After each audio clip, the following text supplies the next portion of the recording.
What is up, everybody?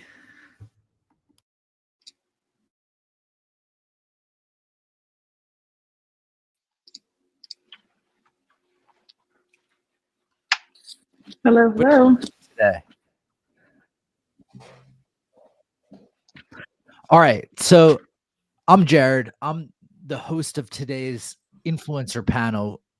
I'm joined by a spectacular group of women who are blazing the trails of connecting influencers and B2B. When I think of influencer marketing and B2B, I think of a couple things. One, like, why hasn't it happened already? And two, there's still so much more work to do to bridge that gap and make sure it's being done right.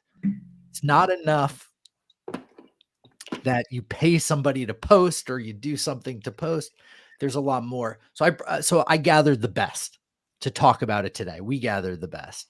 I have Brianna Doe, Katie Penner, and Jess Ramos here. I'm going to let each of them introduce themselves. Brianna, do you want to start? Sure, I'd love to. So my name is Brianna Doe. I'm the co-founder of Verbatim, which is a growth marketing and influencer marketing agency.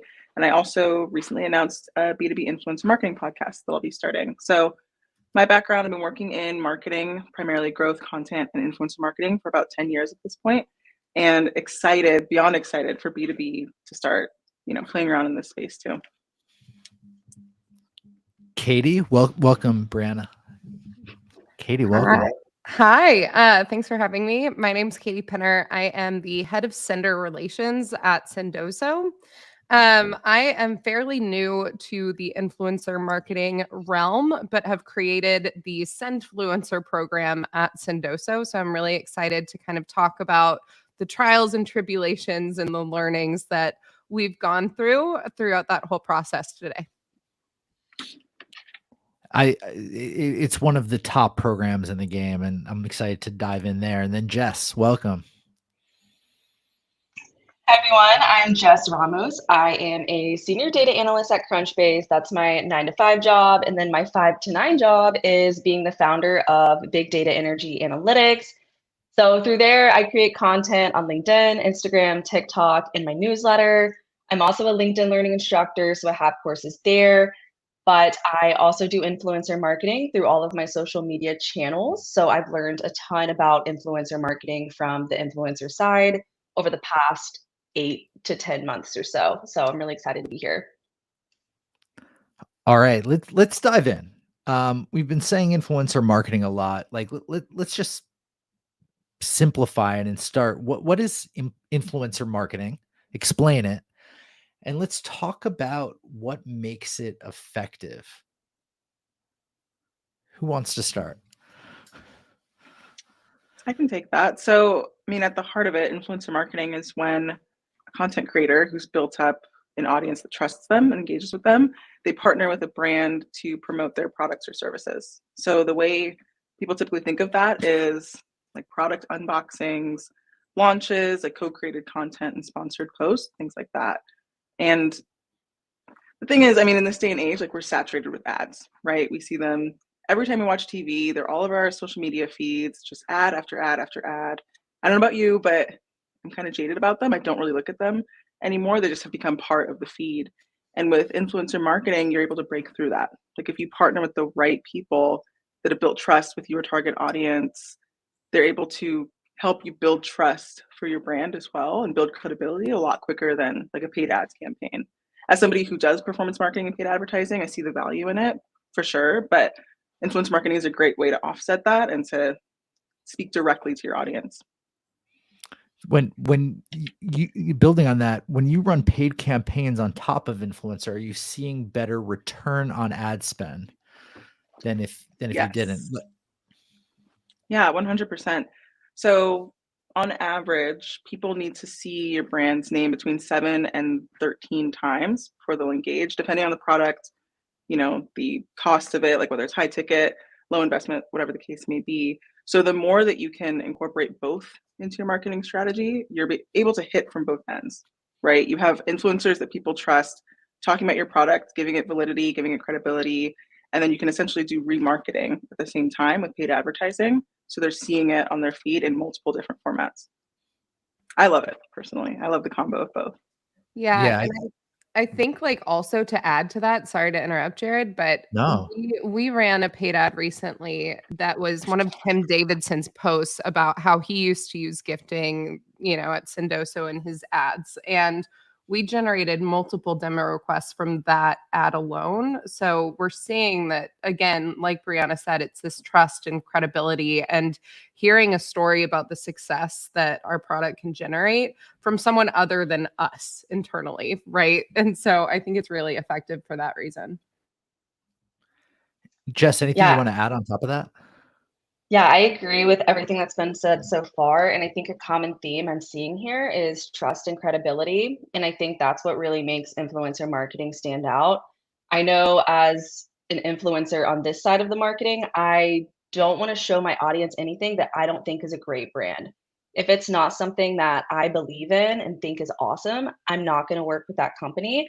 I am very protective of my audience because I want to make sure I'm showing them things that are relevant and interesting to them, but also reputable. I don't ever want to feel like I'm, being deceptive or anything with influencer marketing. So I think that trust factor is huge. And if brands are able to find people that really have that target audience they need, I think the fact that the audience trusts that person and that influencer, it makes that connection even stronger, and it makes the audience more likely to engage with that brand and possibly convert to a paid user or buy it. Yeah, I want to double click on this trust a little more because I think that this is at the root of why influencer marketing is so powerful. You mentioned, Jess, trusting the brand. Um, there's probably another level to this, right? Like trusting what the brand wants you to say, how you say it, and things to that effect, like how you put that content out.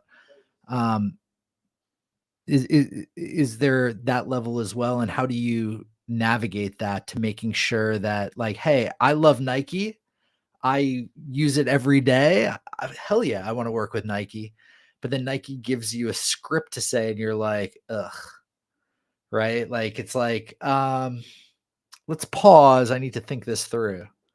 So how do you make that organic, like that combination, and make it really pop? Yeah, I think one of the first things is working with brands that make sense for you. So I'm in data analytics and tech. I also talk a lot about career and job searching. Even though I love Nike and use it all the time, it might not be like the best fit for my brand because my Yeah. audience is expecting data tools, job searching tips, career stuff. So I think just finding good alignment between your audience and the brand, I think really helps. But then I think, like you said, there has to be a trust between the influencer and the company too. I personally love it when brands come to me and they're like, we love your content. We think you're great. We want you to come up with whatever you want. And if that means I go film a video and put on a fake mustache and do like a silly little script because I know it's going to stand out and my audience is going to, maybe laugh if I do something silly. I love it when brands give me that creative freedom versus having a script. I have had companies before come to me and give me a, you know, commercialized looking graphic and say, post this exact graphic. We want you to talk about these exact bullet points. And those honestly perform the worst because it doesn't align with my regular content. And it's kind of jarring for my audience to see something that doesn't look like what I usually post. I I want to unpack that further because we've all been given that graphic, on here. And we all know that that won't just not perform for us. That's probably not going to perform across the board. How can people that get influencer marketing help brands become better brands, right? Like with all of this, and Katie, what do you see with that? Is that a possibility? Because like I feel like there's so much more to marketing. Marketing as a whole is building trust. Influencers is a way to shortcut that. Um, but you still need to build trust between your brand and the person, even without, right? Yeah, yeah, absolutely. I think what's so beautiful about these creators, right? I like calling them creators. because that's truly what they are.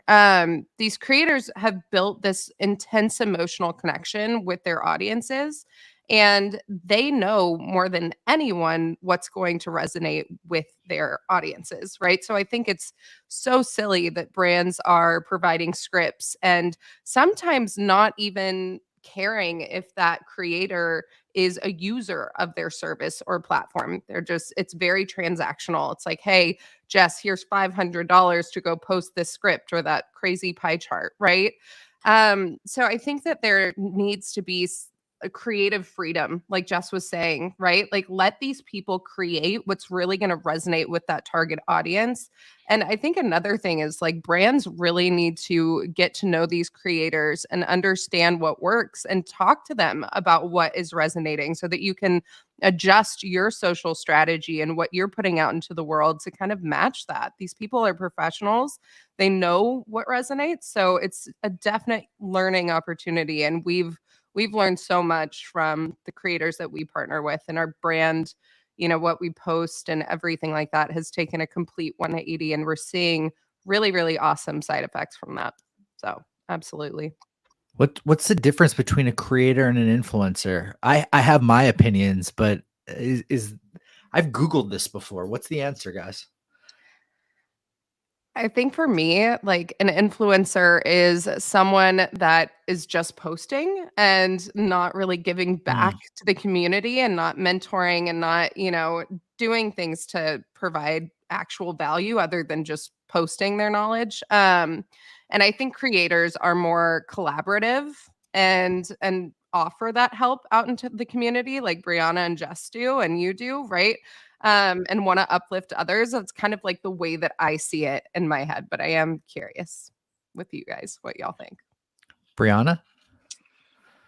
Yeah, I think the line is really blurry between the two. I think you can be a content creator and not be an influencer, but you can't really be an influencer and not be a content creator. I think the thing that makes them different is an influencer does participate in brand partnerships. Like, they do leverage their online community as their buying audience or as a brand's buying audience, and they're open to partnerships that reflect that. A content creator, on the other hand, might not do brand partnerships. They might also focus on like user generated content that's free for brands to use, things like that. But you can be a content creator, not be an influencer. But I do think that's Sure. one of those topics that people are still trying to figure out, and I don't know how clear it ever really will be. Jess, anything to add to that? I think they're used interchangeably a lot, and I don't think there's like a clear boundary between the two. I think that content creators are people that are maybe providing a little bit more value, creating more insightful content, contributing more to the community, versus influencers are maybe just kind of having that influence, but they're not maybe as creative creating content. I personally try to call myself a content creator because I feel like it sounds a little better than Cooler. influencer at times, but I'm not like I don't upset like if being people called call an me one or the other. influencer. Yeah, I It's don't really Sorry, I love didn't it cut you off. either. I don't either. It feels really awkward because I do create content on LinkedIn and I partner with brands, but influencer just sounds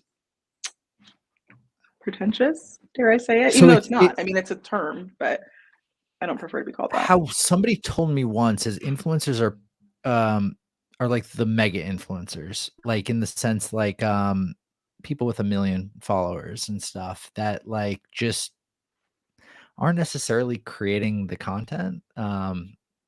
They're posting, sure, they might be collaborating on it a bit, but and creators are micro influencers, but more specifically people that are making their own stuff as well. But we're figuring that out. All right.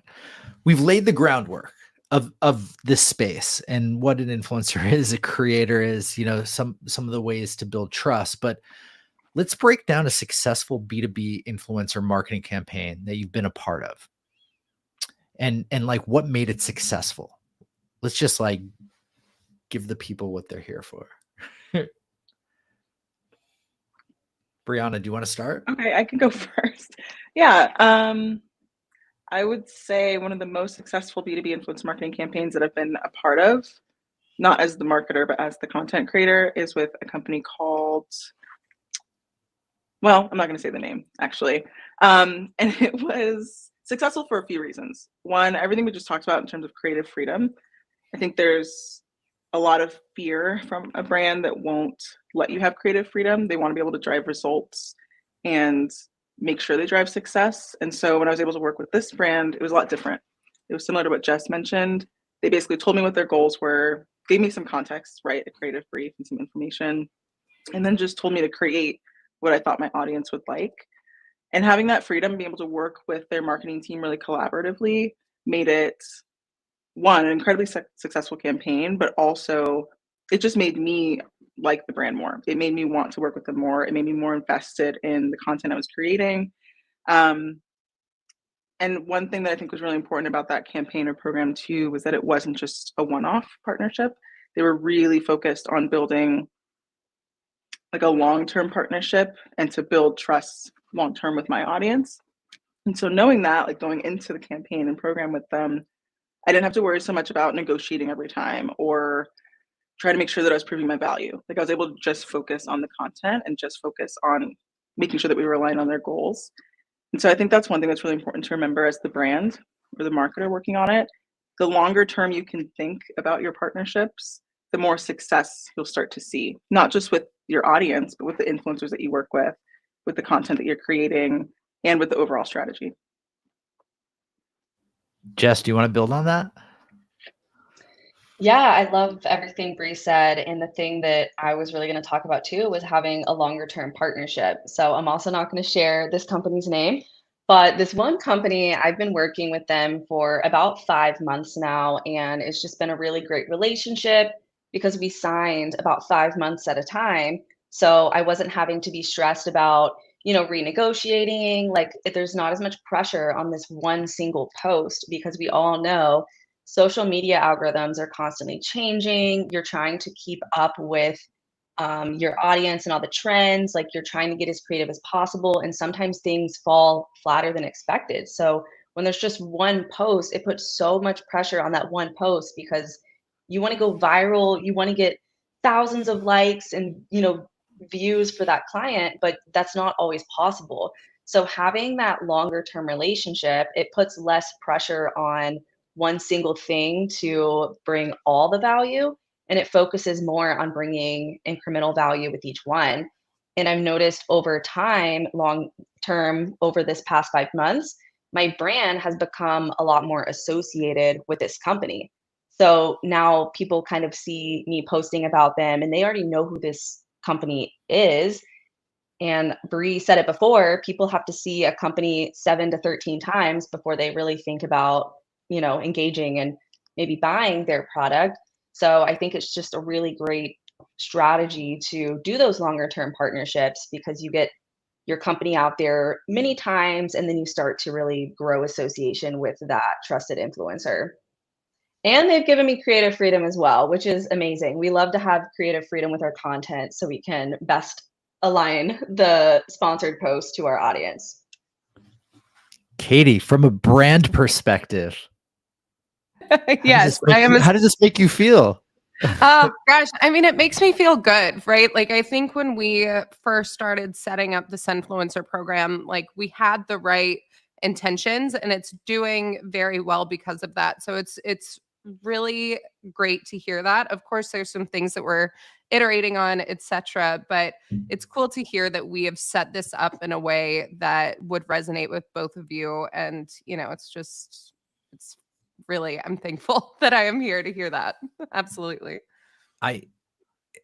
That's awesome. One thing I want to add, like, Jess, I love how you just talked about like putting all the pressure on one. So many businesses are so damn tactical with this. I have this much money. I could do one. Okay, I could eke out two.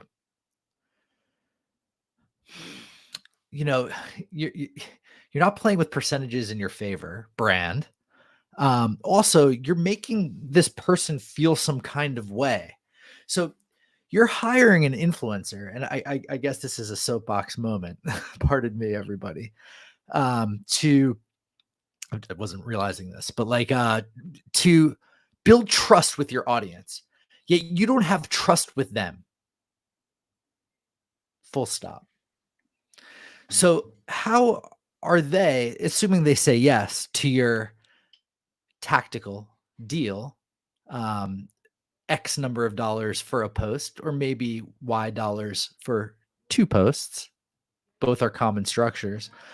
How are they going to feel that security, like, of working with your brand? Like they're so you're paying somebody to be on a tryout for a brand they're not using and they don't know. How is that tryout going to work more often than not? Like, let's just think logically. But when you have a longer term partnership, and I love the 5 months, I've heard others say 6 months, because yeah, okay, fine, you don't want to commit to a full year, understood. You're getting more posts, you're getting recalibrations, you're getting communications with the influencers or creators that you're partnering with. You're getting feedback on more than just that, on the brand messaging. You're probably getting engagement from somebody with an engaged following on your posts as well, to make up for the hiccup in posts that they did last week, right? Like, they're probably leaning in a little harder in other ways, because by and large, creators are good people that want to, like, make good on the partnership, just like the brand should. Anyway, is there any truth in what I just said, or is the soapbox Well, need to get kicked out? I will say, like, it's interesting being on both sides of it, right? Like, working in influence marketing and then partnering with brands too.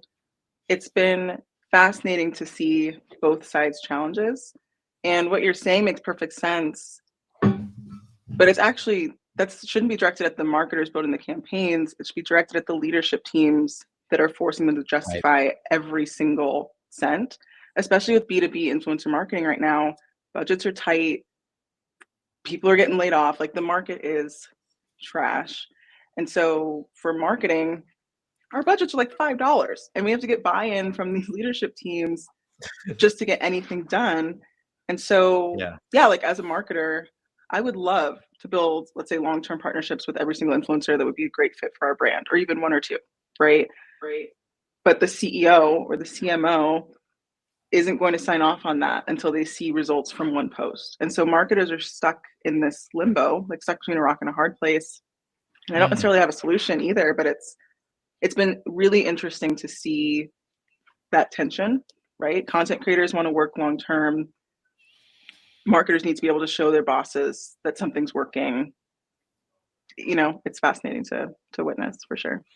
Yeah, I think it was really complicated for us. And Brianna, actually, you and I kind of have a story that goes right into this about, this influencer program and kind of how it was set up, right? As a marketer setting up an influencer program, I couldn't get the budget for it just for impressions, right? I feel like Sendoso is a pretty large brand. We didn't necessarily need this for just brand awareness, where we're tracking, things like impressions, engagements, new followers. Of course, those things are really nice, but ultimately my leadership wanted PLG signups or demo requests, right? And so to set this up at first, we had to ask our influencers that were working with us for a 6-month period, typically, hey, as part of this agreement, we expect out of this partnership 2 S1s, aka qualified opportunities per month, right?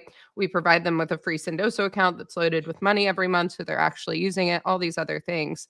But that's where we got tripped up, because Brianna, rightfully so, was like, hold up, I am not a salesperson. This doesn't work, right? And I didn't have the tools to, look at Brianna's network and put that on me and to say, hey, these are the people that I would love an intro to if you can provide that. I didn't have the tools to do that work on the back end.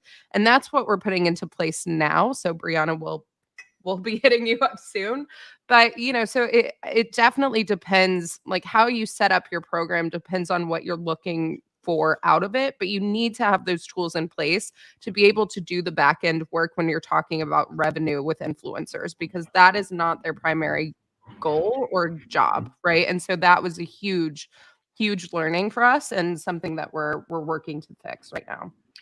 And and piggybacking off of that too, when you do set up influencer marketing campaigns or programs, make sure everything else is optimized, right? If you have a content creator driving traffic to a site where you're not capturing anybody's information, you're not able to continue nurturing them or anything like that, you're probably not going to see the results you want. And instead of blaming it on the content creator, it's important to make sure all of this is in line before you actually launch. I think that's a really important piece too. I'd love Not to for add Sendoso, to in general. I'd love Jess? to add to that. I love what Katie and Brie have said about the influencer not being a salesperson, because I'm coming completely from the influencer side, so I don't always have to worry about, budgets and things on the marketing side. But there's only so much influencers can do. We're kind of sitting at like the top of the funnel. We're helping bring brand awareness. We're helping build trust with the brand. We're driving clicks, a lot of times free trials, but kind of what happens beyond that is out of our control. If we're bringing people to your website and maybe converting them to a trial or to put in their info, we can't really do a whole lot beyond that. Because I've had companies too that want to get people to sign up for free demos, which are one of my least favorite CTAs, just because it's kind of hard to get someone to sign up for a demo. It's kind of a big thing to ask to get someone to sign up for a meeting, and there might only be a few leads that come from that, versus if it's like a free trial or something where they don't necessarily have to like get on a call and talk to somebody.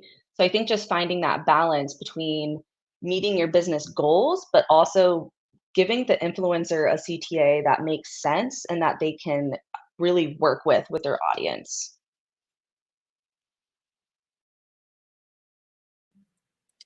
Yeah, mute. Now I'm gonna learn how to do mute after 3.5 years of COVID.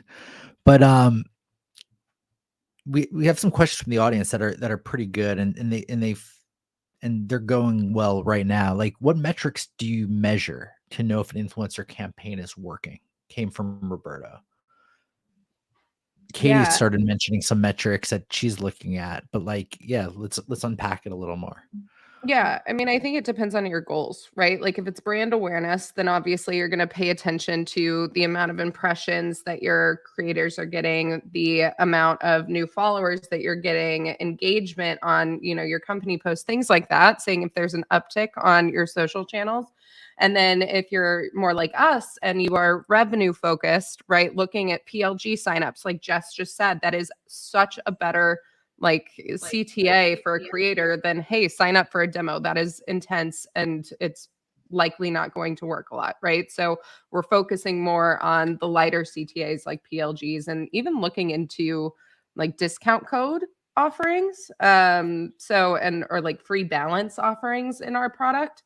So those are the things that we look at. Jess, any metrics that you measure or that you've worked with companies that have measured that like that you've liked that help them measure success and keep going with the relationship? Yeah, so I first kind of assess what the company's goals are. Like Katie said, if they're looking for brand awareness, they want to get their name out there, they want people to know that Jess is working with this brand. Then I focus on impressions and views and maybe a little bit on like post engagement and comments too. I think those are all super valuable. But if a company's main goal is to drive free trials or clicks, they want people going to their website. I told them like straight up, I can make that the main goal, but it's probably going to hurt impressions because I'm going to have to do a post that is more catered to this is the product, here's the CTA, and we're going to get more of those people that are interested, like truly interested, clicking on the link, but the post probably isn't going to go viral and get 100,000 views. So I think just finding that balance between what the company's goals are and then picking an appropriate metric and strategy to best meet that goal. Brianna, how do you set your clients straight with metrics? I think it's exactly what Katie said, making sure you know your goals ahead of time. If you're trying to define success in the middle of the campaign, it's going to be a lot more difficult, if not impossible. So understand if you're looking to drive brand awareness, if you're looking to drive like free trials, if you're trying to capture people's information or get them to an event, understand what success is, and then just back into the metrics that will, quantify that. I will also add, make sure you have tracking in place for whatever metric it is. So make sure you communicate this to the influencers. They can track the metrics they need to. Make sure you give them custom links if you want to track web traffic. It's really important to make sure you have all this dialed in before you start the actual campaign or engage with the influencer. Do you all have any failures from influencer marketing campaigns like folks can learn from? Like maybe we could unpack it to give some do not do thises. Do not try this at home. Katie, do you want to I've got start? Because I one. know. Oh, Jess, start, please. Sorry, I was so excited BDE, about this I know. She's question. like, this resonates. Absolutely. big data energy. BDE has a good example here. Obviously, I'm not going to share any specific details, but one difficult campaign I worked on was with a B2B company that just, I do not know what their budget was, but it was massive. It was like unlimited. They just like sprayed and prayed. They got every influencer anywhere close to their target industry and worked with them. I'm not gonna like quantify it, but it was just like so many influencers, small, medium, large. They got everyone they could, and they just started posting out like these events that they wanted people to go to. So the market just got to be crazy oversaturated, but all the influencers were like, the money's too good, like we can't stop. Even though we know that it's like hurting our engagement because everyone's so tired of seeing this company, like we have to keep taking these deals. So it kind of put us in like a weird situation because we're offering something for free for our audience. So it's not asking our audience to buy anything. It's not asking them to do anything crazy. And then we're making money off it. So it was a really difficult situation for us to be in. But long term, the campaign just fizzled out because it was months of tons and tons of people all posting the same thing once, 2, 3 times a week on LinkedIn. So anybody who follows, influencers in this specific domain I'm talking about just saw hundreds of posts on their feed about the same event. So I think the biggest failure here was that they were not as selective with the influencers they wanted to work with. They got everyone they could instead of finding a few trusted people to work with. And then they also just like oversaturated the market to the point to where consumers and businesses who they were trying to target just got so tired of seeing these posts, and they eventually just started getting horrible engagement, like 20 likes a post. I think LinkedIn probably changed their algorithm to like filter out these posts, I swear. But yeah, so that was an interesting campaign I was on, and I learned so much from that. And now I'm a lot more selective with who I go forward with. Something to add I to that. almost hold you accountable on that one because we just talked about trust a minute ago, and I'm happy to hear the closing. Brianna, go on. Yeah, something to add to that. So Jess and I are friends. We were actually in London last year. So I heard all about this company, and there was something else that they messed up on. It was really interesting listening to Jess talk about them because I always talk about them respectfully, but I was horrified at the communication. Everything was last minute. She was stressed the night before. She'd be stressed on a Wednesday night because they sent her a message at like 11 p.m. wanting her to post on Thursday. There was just this fundamental lack of accountability with the marketing team and how they interacted with the influencers. It felt really transactional. Like they thought they could just snap their fingers and Jess or any influencer of thousands they worked with, they would just jump, right, and do whatever they wanted. Which we did because we had to. Because it was, but the thing is, yeah, you're getting what you want, right? The content creator is posting for you, but it's leaving a bad taste in their mouths. They don't like your brand. So yeah, they're promoting the product. But if somebody asked Jess now if she would recommend that company or that product, she probably wouldn't. And so I think it's really important to remember that it does not exist in a silo. Like when you work with content creators, you're working with people that are experts in the space that you're trying to target. And so keeping your company brand in the forefront, making sure people can actually like you after they're done working with you is really important. I wouldn't even work with them, and I'm not even in their target. What's your failure, Brianna? Like so we have that one, but you must have a story that we could learn from as well. So I have to say this delicately. Names withheld. It was a client that we worked with, and it was a similar thing. It was communication. So they wanted a really fast turnaround time for the campaign. We handled everything we were supposed to, right? Sourcing the influencers, negotiating, getting the contracts in place, or helping them get the contracts in place. And then the company just went silent for a while. There's no communication. Influencers were waiting for updates. They're waiting for their posts to get approved. So they could go live. And, as the middleman, it was a really uncomfortable spot to be in, right? Because you want to respect your client and you also want to make sure that you're respecting the content creator's time. You had everybody rushing and rushing, and then now they basically hurried up to wait. And so it boils down to communication, really. And I do think that's one piece of the puzzle that a lot of marketers and brands can work on. I think it has to do with the market too. Teams are lean right now. People aren't allocating a ton of resources to influencer marketing in the B2B space. So make sure you can handle what you take on. Like start small, start with a few content creators, maybe even one, right? And then build accordingly or scale. But communication should always be a priority. What about you, Katie? Everything is Sendoso related with you, or do you have some other Oh, things that so you've no, seen in the space? Because we can I take Sendoso out of it. surprisingly have been asked to do paid posts, and I have never taken anyone up on it because it's all transactional, right? It's all like, "Hey, Katie, go take this money and post this script," right? That's like, I think, the laziest influencer marketing that you can do. We've covered that a lot today. I don't think that if you're going to do this, it should be transactional. I think that you should get to know the creators that you might want to work with. Also, that's another really important thing is like, go ask them for a coffee chat. Go get to know them. Make sure that they actually would represent your brand well before you just look at their profile and say, oh, this person has hundreds of thousands of followers, right? I think that that's a huge mistake that people make and brands make, because this creator community and people that are active on LinkedIn is very, very small. And not all people have the best reputations and so I think when you don't do that homework, you can get caught up in being affiliated with someone that maybe isn't the best representation of your brand, right? So I think get to know all of the creators that you're working with. Ensure that somehow your program isn't transactional. I'd also say that you should have the creators get free access to your platform so that they can become genuine fans of what you're offering, because that definitely comes through in the posts that they're creating. And I don't think a lot of people are approaching it that way today.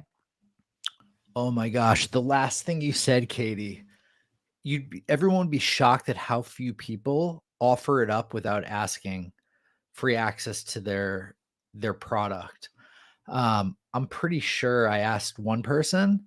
I know I asked them, and I'm pretty sure they told me or inferred that I'd have to pay for it, which is weird. Ridiculous. Like, it's ridiculous. I don't know why, It was weird. we're going into this direction of like the self-directed buyer, right? Buyers don't want to hear from you or your company anymore. They are going to their communities. They're going to the people that they trust, the creators that they follow. So if you don't have them actually using your product, how in the hell are they supposed to actually translate that and be excited and talk about personal stories of how they've used their platform and how it's actually helped them? Because that is what is actually impactful. It's not some script that your marketing team drew up that is see-through, right? Everyone knows when it's a script. Yeah, I mean, it's just ridiculous. It seems like the most obvious thing in the world to let them into your platform and to utilize it, but it's Yeah, not. like everybody in the world would know that my Sendoso stack involves Grove cookies, right? Like I have the Grove Sendoso whatever stack because that's going to surprise and delight everybody. And have you ever had a Grove cookie, everyone here? Like it is spectacular, and I need a mechanism to get there, but you get the idea. Like going I want to field another question like around budgets, because we've talked about spending. We've talked about Brianna saying like, sometimes you're between a rock and a hard place. Even if the influencer fits with the brand, there are a lot of very expensive people. Do you need to expend a lot of money for the campaign to work? And then there's a question from Carrie Foster that kind of is like a one-off here. Like, should partnerships all be paid, Or is there a world where other types of partnerships exist, like content exchange or co-marketing opportunities? So I want to group those together. Who wants to take it? I mean, I think Jess should go first. yeah, just go. I'm so excited about this one, but just go. Everybody else mute. Let's do this. Side note, Jess muted as well. I'm so sorry. I thought I was unmuted. No, I was laughing because obviously I'm just laughing over here on mute. But yeah, I'll take this one first as the influencer here that has never been on the marketing side of things. So I do think most of the time partnerships should be paid. I think maybe if it's a smaller, like a very small or a very new creator who has a pretty small audience and it's kind of mutually beneficial, if they get to build up their portfolio as a creator and maybe they get something for free, fine. I think that's fine. But if you're going after a large or even a mid-sized creator or someone who is investing into multiple platforms and someone who's been doing this, building trust with their audience for multiple years or months, I absolutely do think it should be paid. And I think everyone kind of has their own rules here and what, boundaries they're comfortable with. But personally, I do think my time is valuable and people aren't just paying for the piece of content I'm making for them. They're also paying for all the other content I paid or all the other content I made that week, building trust with my audience. So you're not just paying for that one piece of content, you're paying for all the time someone invests building up their platform, building up their trust, and getting access to that audience. So I think that is a really important thing to consider. Being a content creator is a ton of work, and to get to the level to where you have even 50K followers on one platform, it takes a ton of time and effort, and I do believe that it should be compensated. And before I get off my budget soapbox, I do want to also add, I think when it comes to budgets, I think you can do a lot with a smaller amount of money if you go with smaller creators or mid-sized creators. But I do think there is some sort of a budget that needs to be in place to have a really successful campaign. Because if it's like, I only have $5, let me do this one post, it puts so much pressure on that one post. And as an influencer, that makes me incredibly nervous because I want to make that post so good and make it perform so well. And it just makes me nervous because I can't control everything in that one post. But when I have multiple, chances, different pieces of content, different platforms to kind of lean on, I can see the whole picture just be even more exponentially successful. So I do think budget is an important thing to really push for influencer marketing because that is where you see the best results. And now I'm going to hand it over to the marketing ladies to bring me back to reality since they're the ones that have to worry about the budgets. Well, I think that something you said was really interesting just now. You talked about, how companies will pay for one post. Paying an influencer for one post is like having a one-step sequence. Like, it takes time to tell a full story and to, bring up features maybe of a product or different experiences you've had. So that's something to consider if you're looking into influencer marketing and why those like longer term partnerships are so much more effective. I was given a strict number from finance on what I could spend on our influencer program. I think absolutely they should be paid. Now we also do some other things like LinkedIn takeovers with gifting and whatnot, and those things are not paid. Those are just, anyone in the community can be a part of it. They're fun. They get a gift out of it, right? So we kind of have that to our advantage. But with this program specifically, I had a certain number and we actually put up a wait list landing page where people could sign up for the wait list. And I went through that wait list and thankfully I was friends with a lot of these people already, had built relationships. And that's another very important thing I think to do is, again, build relationships with these people because they did discount their rates for me, which was very nice. But going through that list, I said, okay, these are people that really, shine and bring out our brand and lead with kindness and empathy and, they give first, right? And so those people I prioritized. And I wasn't able to choose everyone that signed onto our wait list, right? And my hope is that, eventually I'm able to prove the ROI of this program and bring more people on, right? But, I think you just have to be pretty selective with your budget and decide what smaller creators, maybe what bigger, get, kind of a nice mix of the two. That's kind of what we did here and what worked for us. Brianna, want to add anything to that? Yeah, I'm trying to figure out how to say this delicately. If you are looking to partner with influencers, you're looking to grow your business. And Yep. as a marketer and somebody with a substantial following on LinkedIn, I'm challenged by conversations where the business doesn't want to pay, because you're looking to use the audience that I have built, the effort I've put into like engaging and networking and creating good content. And you're looking to get it for free and grow your business at the same time. So I've always struggled with that. I think it's a different conversation when we talk about D2C influencer marketing. There are unboxings, there are product trades. There's so many different ways the brands can work together. B2B influencer marketing is really new. Katie said earlier, like the creator world is so small, especially on LinkedIn. And like Jess mentioned, content creation is a lot of work. Like we work really hard at it. We've both built the audiences that we built because we care so deeply about the content that we put out. And I would advise any marketer or brand that wants to start approaching influencers for free, like content campaigns, to really dig into why they want to do that. If it's a budget concern, partner with smaller creators or potentially hold off on influencer marketing. Like focus on other channels and make sure you have at least some sort of budget to be able to engage with people, even smaller creators. Like if they have an audience and a following, I think that should be compensated. Yeah. I want to add to this. Like, yeah, if it's for a commercial purpose, you should be paying money. I think influencers by and large on LinkedIn are being underpaid. There isn't proof to that yet, but if you look at other spaces, I used to connect big brands with,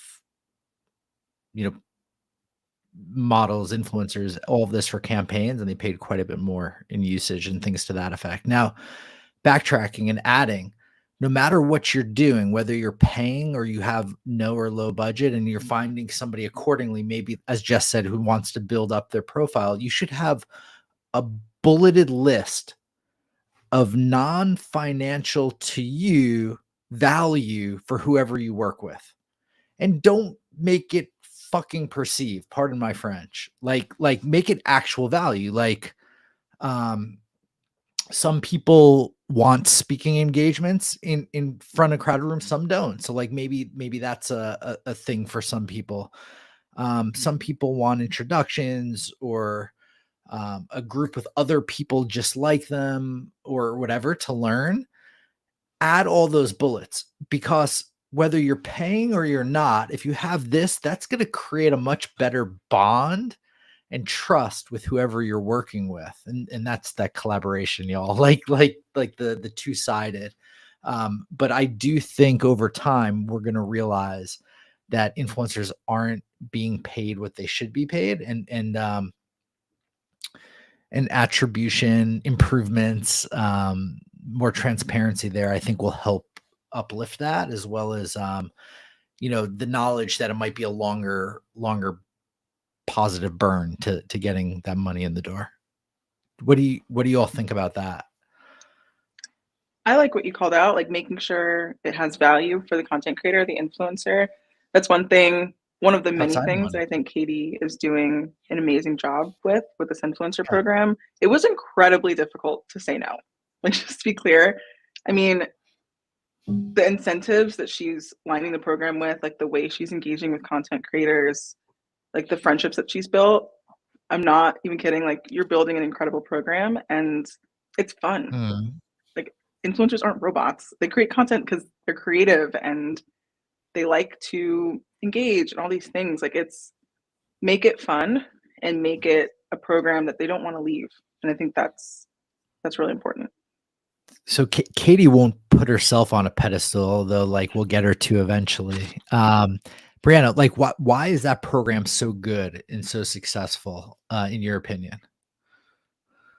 One, I think the right person is leading it. Somebody who's really engaging and is like deeply embedded in the community. Like people Mhm. trust Sendoso, but they also trust Katie. And even before you like sign on to work with Sendoso as a influencer, that's something that's really important. And I think that's a huge win for them. And then the level of care and creativity that she put into the incentives, like you mentioned, the takeovers and the giftings, and there were a few other things too that were offered that just make it very clear that it's not strictly transactional. Like she is looking to build a long-term program and to create essentially like a mini community of these influencers. And that's very rare, I think, because a lot of B2B brands aren't even building programs yet, right? They're testing it or they're doing one-off campaigns. So I think that's really unique. Excuse me while I go cry. That is Like, I'll be back. yeah, like BRB. No, that's incredibly kind. Thank you. I mean, at the end of the day, influencers are people working their asses off. It is not easy to, think of things to post about every single day. Like these people are working very, very hard. And I think one of the conversations that we had when we were kind of talking about how we would work together, Brianna, was, how long the period would be, right? We decided, I think, on 6 months or whatever, but people, we were offering longer, but I actually wanted to do it at 6 months so that you could come and renegotiate and say, no, I'm worth more now because my audience has grown by X amount. Right. So I think what's interesting is that like these people are my friends first and people that I'm, working with second. So having their best interests at heart, I think really has come through and gotten people excited about this. And also allowed them to give me some grace when we've made mistakes, right? And said, we expect 2S1s, but here I am, not like providing the tools for our sales team to ask for intros, right? So there's a ton of learnings going on, but I think ultimately, like if you have relationships with these people in a mutual respect, you're able to kind of figure it out together because there haven't been a lot of really great examples for me to rely on. So I really appreciate you saying that. Yeah, I'll add When too. I okay. think the relationship aspect is huge. Like Bree said, we're not robots. So the clients that I do have that relationship with, those are the clients that are like my ride or dies. I'll do anything for them. I'll even cut them a deal, give them a discount because I know they're great to work with. I know they care about me. And just a few ways they've kind of shown that relationship to me as an influencer. I mean, I have a client that sent me a really nice sweatshirt. And I know that sounds super silly, but just them investing like, $50 or whatever to send me like a really nice sweatshirt. I'm like, wow, I'm so proud to wear this, represent the brand throughout my 5-month contract. It was just really nice that they gave me that freebie. And then I've had times too where maybe I wasn't managing my time as well as I should have, between my 9 to 5, my 5 to 9, and then, I had the flu a couple of weeks ago. I got a little bit behind on some of my deals. So I'm like on my deathbed with the flu, trying to like pump out content.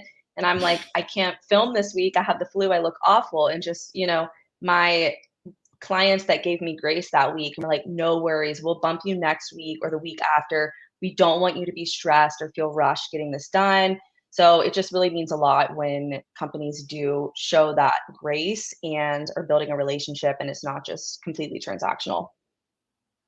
How do you balance a 5 to 9 and a 9 to 5, especially when that company wants you to post before 5? Sorry, not every post is scheduled. Companies hate to say it, it hurts the algo. So it's actually extremely hard. It's something I've really battled with a lot lately because I do really want to keep a 9 to 5 because that's my credibility as a data analyst. I love being a data analyst, but then I'm also having this other career completely outside of that job. So really it comes down to me waking up super early. I'm usually working on my business from like 7 to 10 or 7 to 11 every morning. And then my company's on the West Coast and I'm East Coast. So then I work at my company from like 11 a.m. to 6 or 7 p.m. So I just try to find that balance. And my company gives me a lot of flexibility, which is great. Shout out to Crunchbase because I can post in the middle of the day. I can take a few breaks in the middle of the day to engage with comments. As long as I'm getting my 9 to 5 work done and I'm not falling behind and I'm on all my meetings, they don't care. And I'm very, very lucky to have that because I know people who work for companies that have more red tape and they're like, I can't post between 9 and 5 because of optics and politics. And those are the kind of jobs that are really tough to have while also balancing a career as a content creator. Those are the same people that ask their whole companies to post this article that which just sucks, like from some place without credibility, probably their website, to everywhere. Oh my gosh. Okay. I want to pass it to you three. Is there any question that you want to ask one another before we close out? The answer could be no. Yeah, I mean, I have like a million questions for these two. I mean, I Oh. think this is definitely going to be like a learning in public moment for me. And kind of Brianna, like we've talked about this, we've alluded to this, but the way that I'm looking at solving this 2S1, kind of thing is to onboard a tool called Bronto from Comsor, which essentially takes creators networks and filters them into like hot, not so hot categories of how well you're connected to the people that are in your network, right? Because obviously not a lot of us actually know every single person we're connected to, unless you're Jess and require an email to connect with you. But so I'm curious if we had our sales team asking you for, we have this ongoing posting partnership, whatever, you have access to Sendo, so all the other perks. But if we also had our sales team asking for warm intros, is that something that you guys as creators would be interested or open to?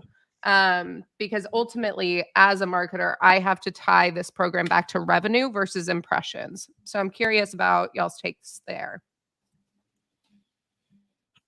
This is a really interesting question because I actually spoke with somebody the other day who uses the term influencers to describe people in the partnership space. Like, I want to hire an influencer to make 6 intros for me with this company. And so we had this really long conversation about what that looks like and is that an influencer, etc. So it's interesting. Short answer, I know for me it's something I'd be open to. I think rates look a little different. It's Yeah. I'm giving like complete access just to Your network, right? and to Which my is name to a yeah. different level at that point too. So Mhm. I'm very intrigued. Yeah. Yeah, I mean, I come with the understanding that like that also requires, S1 spiffs or, bonuses, whatever, but also closed one bonuses, right? And come in with the expectation of like, if we ask for an intro to someone that you maybe don't have the best relationship with, you can say yes or no to everything, right? So yeah, I think it's an interesting path to kind of explore. That's the kind of direction that I'm going in, is getting sales, like putting the Yeah. responsibility in I their hands. It's really I think interesting because it's like a deeper level too to the relationship, right? It's past posting, it's past like LinkedIn takeovers or Right. co-creating content. Yeah, I think Yeah. we should talk about it. Yeah, I think so too.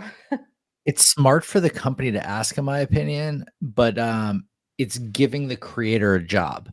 Yep. Like Yep. like they're working for you. Like, sure, they don't have to clock in and out, but they Yeah. feel more of a responsibility, and that responsibility is heavy. Mhm. It's Yeah, and I it's think it's he it's heavier. It's heavier. Like, right, the that's payment unarguable. definitely needs to reflect it, right? Like, and yeah, I get Yeah. it. It's not as light, but I'm just trying to think about how do we meet our goals as a company while also, having this influencer marketing program, and how do we kind of find the middle ground there and still make it delightful for the creators, but worthwhile for the brand as well. And I say that lightly because worthwhile is subjective, right? Worthwhile is any influencer posting about you, right? And getting the word out about you. But I'm talking about worthwhile to a C-suite who doesn't understand the power of, impressions and engagement and things like that. So yeah, it's interesting. Jess, what do you think? Yeah, so I do think it's a really interesting question. And again, I'm not in the sales marketing domain, and I personally wouldn't want to act too much like a salesperson because it is a lot of pressure. It is a giant responsibility. So I wouldn't see that falling under typical influencer marketing. Like if a company paid me for, a post or a few months of posting, I probably wouldn't see that as something expected of me, but I would definitely refer people organically, and I have. I'm like, this company, full transparency, this company does sponsor me. I work with them, but I'm not Mhm. getting paid for this referral or to send you over. So I think, again, when you build that relationship and trust with the influencer, they have those powerful networks to organically refer people. And then I think, of course, like Katie, if there's someone really interesting you want to be connected to and you want to see if that's a good lead for you, I think it's always fine to ask the creator and like feel it out and then also respect their boundaries on it. Because if it's a relationship they've had with you for a long time, they know your product well and they feel fine like connecting you, I think that's totally fine. But I think some people might not be super uncomfortable about it, or they might not be super comfortable about it, but I think the key part is asking. I've had lots of companies actually use my name to sell their product behind my back. I know they've done this for me and Bree, but they've, name dropped each of us to each other. And they're like, oh, hey, Jess, like Bree uses this product. You should try it too. And that kind of gets into an ugly territory, in my opinion, because whether you work with me or not, you don't really have the right to use my name to sell your product and kind of deceive people, because that's when it feels a little more deceptive and behind the back or behind my back, in my opinion. Yeah, 100%. Thank you. Yeah, very helpful. Very good You question. all are friggin' all-stars, and I loved workshopping that at the end. The funniest part, and I'm going to end on this note after that. Darren McKee's post where he got like second row Chicago Bulls tickets to like represent a brand. He posted and they were wearing orange. And then I posted in the comments, I said, I would do that for second row Knicks tickets in New York. And the brand wrote back, we aren't saying no. So like whole different thing, but influencer That's really nonetheless. cool. Yeah. Go New York That's Knicks. really, really cool. But everybody, thank you so much for your time. Like we had 3 different perspectives, I mean 4 including myself here, and everyone got a ton of value. So we'll probably continue this conversation, but I'm excited and appreciative of your time. And thank you everybody for coming. Thanks, guys. It was awesome. Thanks for having All me. right. Take care, everybody, and we'll see you next week. All right. Bye, guys.